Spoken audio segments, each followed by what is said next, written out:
আসসালামু আলাইকুম, সবাই কেমন আছেন? আলহামদুলিল্লাহ, আপনাদের দোয়া আমি অনেক ভালো আছি। আয়াত মামুস ব্লগ দেখার জন্য সবাইকে স্বাগতম জানাচ্ছি।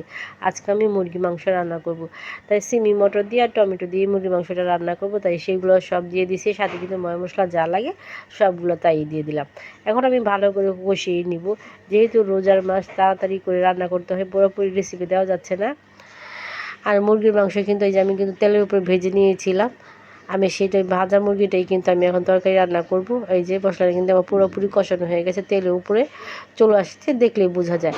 এখন আমি এক এক করে মাংসের টুকরাগুলো দিয়ে দিব। আসলে রোজার মাছ তো খাওয়া হয় কম, রান্না হয় কম এবং রেসিপি দেওয়া হয় কম। হয়তো ভাজা বোনাটা থাকে, কিন্তু রান্না বান্নাটা খুব কম থাকে। কারণ মুরগি রান্না করলে দেখা যায় যে দুবেলা হয়ে যায়, সেরকম আর কোনো কিছু রান্না করতে হয় না।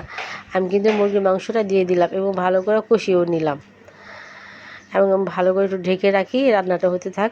আর এই পাশে কিন্তু আমার আয়াসোনার জন্য ডিম সিদ্ধ দিয়েছি। ডিমটা সিদ্ধ হয়ে গেছে, যে ছিলে নিলাম। এখন আমি আয়াসোনাকে খাইয়ে আসি। এই পাশে কিন্তু আমি আবার আলু কেটেছি ছোট ছোট পিস করে। আমি আবার একটু ডিম রান্না করবো, এই জন্য এই যে আলু ধুয়ে পরিষ্কার করে নিলাম।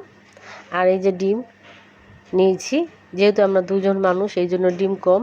আর ডালও ওই এক চুলায় বসিয়ে দিলাম, 2 চুলাতে রান্না করতেছি। আর পেঁয়াজও সাথে লবণ দিয়ে দিলাম, ভালো করে এখন তেলের মধ্যে ভেজে নিব। আসলে রোজার দিন তো কাজ করে মানে কুলানো যায় না, শেষ করা যায় না, কাজ কিছু না কিছু থাকে। আর যেহেতু আমার ছোটো একটা বাচ্চা আছে, এই জন্য কাজ কিন্তু আরও শেষ হতে চায় না। দিয়ে দিলাম আদা রসুনের পেস্ট এবং একটু দিয়ে দিলাম পানি। আর আমাদের জানেন তো, পাশের বিল্ডিংয়ে কাজ হচ্ছে সারাক্ষণের টুকটাক শব্দ।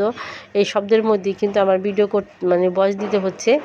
আর আমি সব মশলা কিন্তু ওখানে দিয়ে দিলাম। আর এই যে সিমি মটর, আমি কিন্তু সিমি মটর দিয়ে আজকে মুরগির মাংস রান্না করব। আর আমি এখন দিয়ে দিলাম গরম মশলা, এলাচি গুঁড়া, হালকা একটু গোলমরিচের গুঁড়া, হলুদ মরিচ তো দিয়েছি আগেই। ভালো করে এখন কষিয়ে নিলাম। আসলে রেসিপি তো দিতে পারলাম না, কারণ কী খেলাম আজকে সেটাই আপনাদের সাথে শেয়ার করলাম। এই যে সিমি মটর দিয়ে আর আলু দিয়ে ভালো করে আমি একটু কষিয়ে নিব। সিমি মটর আলু দিয়ে ভালো করে কষিয়ে নিব।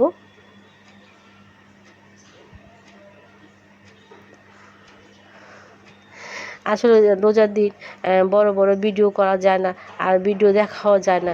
যারা ভিডিও করেন বা ভিডিও ছাড়েন, দয়া করে একটু ছোট ছোট ভিডিও করলে আমাদের জন্য সুবিধা হয়। যেহেতু আমরা রোজা থাকি, আমরা বড় বড় ভিডিও আসলে দেখতে পারি না, বা কষ্ট হয়ে যায় আমাদের দেখার জন্য। আর যদি ছোট ছোট ভিডিও হয়, সেটা কিন্তু আমরা দেখতে আমাদের সুবিধা হয়।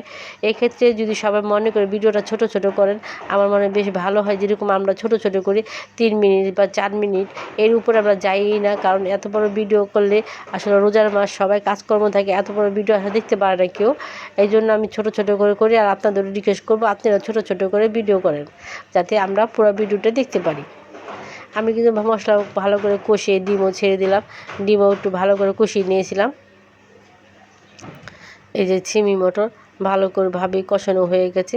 এখন আমি একটু পানিও দিয়ে দিলাম। কেমন হলো আজকে রান্না বান্না?